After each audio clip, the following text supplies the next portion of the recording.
రాష్ట్రానికి ఎంబీబీఎస్ సీట్లు వస్తుంటే సంతోషించాల్సింది పోయి వద్దంటూ చంద్రబాబు ప్రభుత్వం కేంద్రానికి లేఖ రాయడం దారుణమని వైసీపీ అధినేత జగన్ విమర్శించారు. పొరుగు రాష్ట్రాలు కొత్త మెడికల్ కాలేజీలు ఎంబీబీఎస్ సీట్ల కోసం ప్రదక్షిణలు చేస్తుంటే మన రాష్ట్రానికి వచ్చిన సీట్లను తిప్పి పంపడం ఏ తరహా పరిపాలనకు నిదర్శనం చంద్రబాబు గారు అంటూ సోషల్ మీడియా వేదికగా ప్రశ్నించారు. నిర్దేశించుకున్న ప్రణాళిక ప్రకారం వెళితే ఈ సంవత్సరంలోనే పులివెందుల, మదనపల్లె, మార్కాపురం, పాడేరు, ఆదోని మెడికల్ కాలేజీల్లో మరో 750 సీట్లు అందుబాటులోకి వచ్చేవని జగన్ వెల్లడించారు.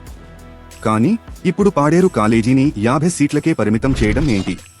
పులివెందుల కాలేజీకి ఎన్ఎంసీ 50 సీట్లు కేటాయిస్తే వద్దంటూ ప్రభుత్వం లేఖ రాయడం ఏంటి? వైద్య కళాశాలలను ప్రైవేటు పరం చేసే కుంభకోణాలకు ఆలోచన చేయడం ఏంటని నిలదీశారు. అధికారంలోకి వస్తే మొత్తం సీట్లన్నీ ఫ్రీ అన్నారని, సీట్ల సంగతి దేవుడెరుగు, ఇప్పుడు ఏకంగా కాలేజీలనే అమ్మేస్తున్నారని జగన్ ఆరోపించారు.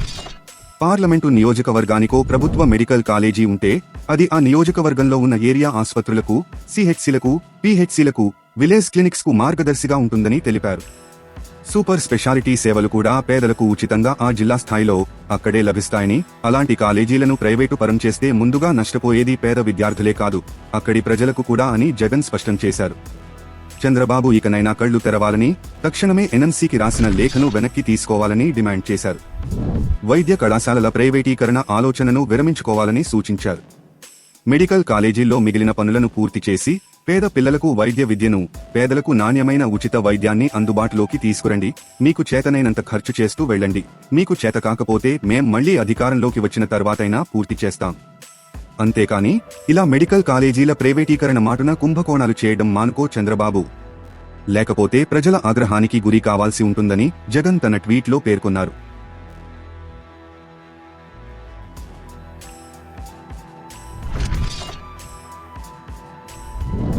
తాజా సమాచారం కోసం లైక్ చేయండి, సబ్స్క్రైబ్ చేయండి, నోటిఫికేషన్ల కోసం గంట సింబల్ ఆన్ చేసి పెట్టండి.